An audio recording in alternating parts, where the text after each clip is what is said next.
Hello everyone, this is Rohit Kashyap and I welcome you all to my YouTube channel RK English Solutions. My dear friends, आज की इस video में हम T.S. Elliott के एक बहुत ही famous poem the hollow man को डिस्कस करेंगे.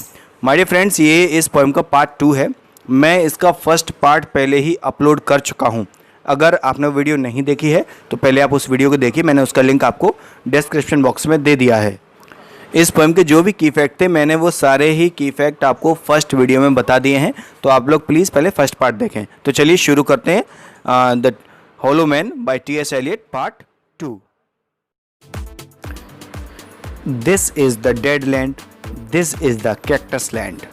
इसका मतलब है कि ये जो खोखले व्यक्ति हैं, ये जो हॉलो मैन हैं, ये एक तरह की बंजर भूमि में रह रहे हैं जहाँ पर सच्ची प्रसन्नता, सांत्वना और आध्यात्मिकता की भावना है ही नहीं. ये जो भूमि है ये दुखों से, परेशानियों से, कष्टों से भरी हुई है. जैसे ये दोस्तों लिखा है ना कैक्टस लैंड, तो कैक्टस कहाँ होते हैं? कैक्टस वहीं होते हैं मरुभूमि में, रेगिस्तान जैसी जगहों पर होते हैं ना. तो कैक्टस लैंड मतलब कष्टों वाली भूमि, ऐसा समझिए आप. चलिए आगे देखते हैं. Here the stone images are raised, here they receive the supplication of a dead man's hand under the twinkle of a fading star. इसका मतलब है कि ये जो मॉडर्न बंजर भूमि है इसमें खोखले व्यक्तियों में आध्यात्मिकता की कमी है और आध्यात्मिकता की कमी के कारण ये लोग पत्थर और लकड़ी से बनी हुई मूर्तियों की पूजा करते हैं. ये जो खोखले व्यक्ति होते हैं इनका मस्तिष्क और हृदय दोनों ही सूर्य के प्रकाश की तरह प्रकाशित नहीं है और इनको जो मध्यम तारा होता है ना, तो जैसे डिम स्टार जिसको कहते हैं, वो इनको गाइड कर रहा है. ये दोस्तों लिखा है फेडिंग स्टार, इसका मतलब है मध्यम तारा. तो चलिए अब आगे की लाइन्स देखते हैं. Is it like this in death's other kingdom walking alone at the hour when we are trembling with tenderness lips that would kiss from prayers to broken stone. इसका मतलब है कि ये जो हॉलो मैन हैं, यानी ये जो खोखले व्यक्ति हैं, ये सांसारिक सुखों को इतना अधिक प्रेम करते हैं कि ये मृत्यु के नाम से ही कांपने लगते हैं. उनको ऐसा लगता है कि ये जो मौत है, अगर मौत आ गई तो हमारे जो सारे एन्जॉयमेंट हैं, सारे आनंद हैं, वो सब खत्म हो जाएंगे. तो ये लोग जो है मरुभूमि के लोग और जो आत्माएं होती हैं जो मृत्यु के दूसरे राज्य में रहती हैं, इन दोनों में अंतर जानना चाहते हैं. कौन लोग? ये जो खोखले लोग हैं, हॉलो मैन. तो ये जो खोखले लोग हैं ये एक्चुअली लग्जरीज़ के इतने शौकीन हो गए हैं, तो जो इनको ईश्वर के वास्तविक अस्तित्व में आस्था ही नहीं है, यानी ये ईश्वर का वास्तविक अस्तित्व मानते ही नहीं हैं.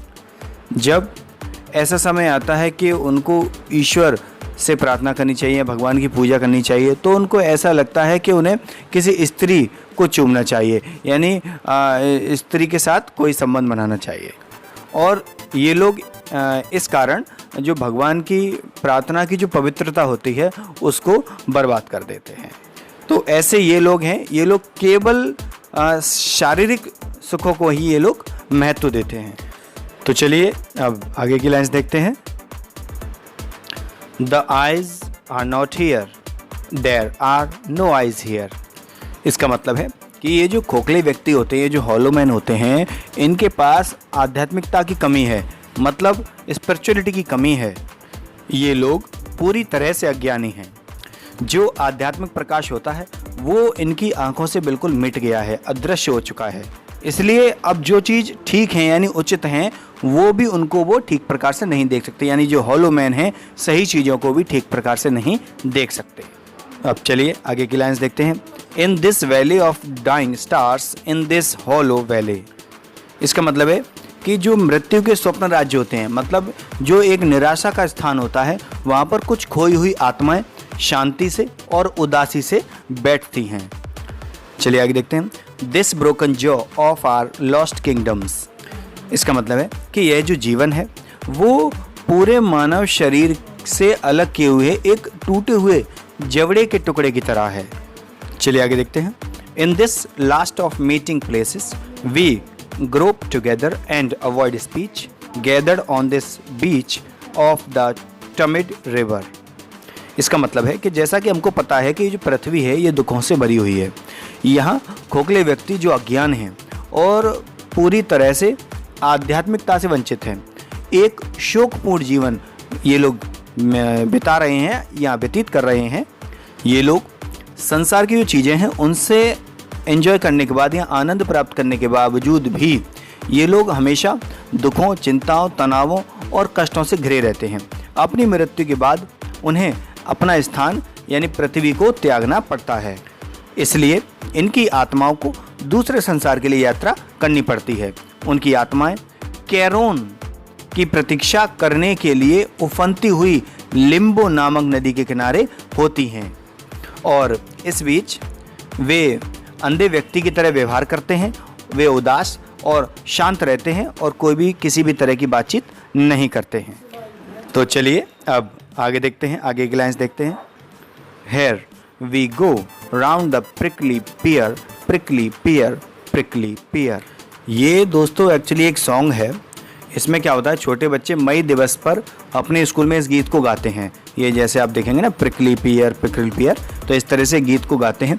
इस अवसर पर रंगीन फूलों से सजा हुआ या रंग किया हुआ एक खंबा गाड़ दिया जाता है और जो बच्चे होते हैं स्कूल के, वो गीत गाने के लिए उसके चारों तरफ खड़े हो जाते हैं।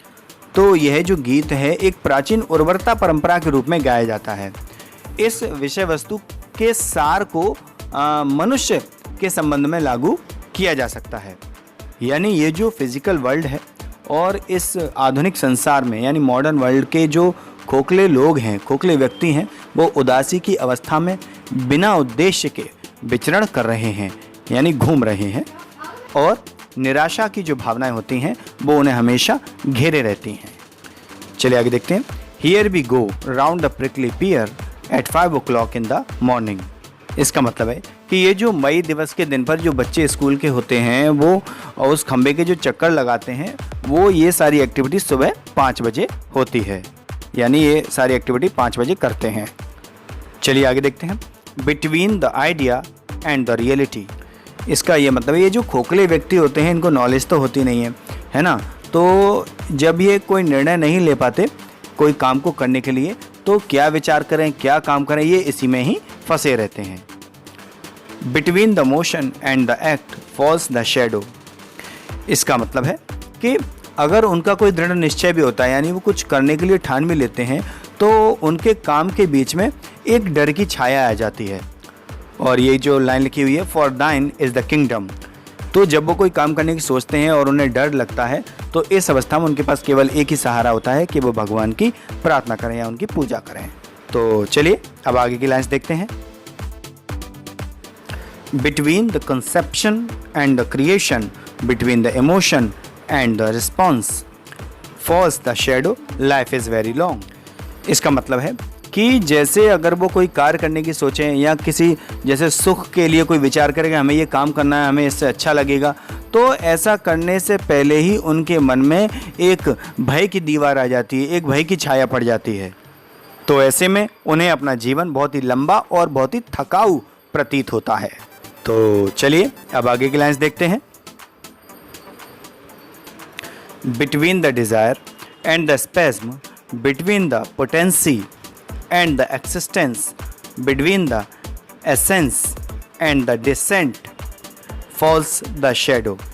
इसका मतलब है कि इच्छा और कर्म के बीच में, आंतरिक शक्ति और इसके बाहरी प्रदर्शन के बीच में, बीज तथा फल के बीच में शंका और भय की छाया पड़ती है। For thine is the kingdom। तो ऐसी स्थिति में ये जो खोखले व्यक्ति होते हैं इनके पास केवल एक ही सहारा रह जाता है कि वो ईश्वर की नियमित प्रार्थना करें। तो चलिए अब आगे की लाइन्स देखते हैं। फॉर दाइन इज लाइफ इज, फॉर दाइन is the, this is the way the world ends, this is the way the world ends, this is the way the world ends, not with a bang but a whimper. इसका मतलब है कि ये जो hollow man होते हैं, ये जो खोखले व्यक्ति हैं, वो इतनी भी हिम्मत नहीं करते कि जैसे अगर वो किसी प्रॉब्लम में है तो उन्हें ईश्वर की सहायता चाहिए तो वो अपने शब्दों से ईश्वर से प्रार्थना भी नहीं कर सकते। ये लोग हमेशा थका हुआ तथा जीवन रहित महसूस करते हैं। यही वह रास्ता है जिसमें उनका संसार समाप्त हो जाता है। तेज आवाज़ में नहीं बल्कि दर्दपूर्ण तथा रुकी हुई फुसफुसाहट में ही ये लोग बोलते रहते हैं और ऐसे ही इनका जीवन समाप्त हो जाता है। तो दोस्तों ये थी आज की हमारी पोएम। अगर इससे रिलेटेड आपके मन में कोई भी क्वेश्चन हो तो आप लोग हमें कमेंट बॉक्स में ज़रूर लिखें। तो चलिए मिलते हैं अगली वीडियो में। Thank you.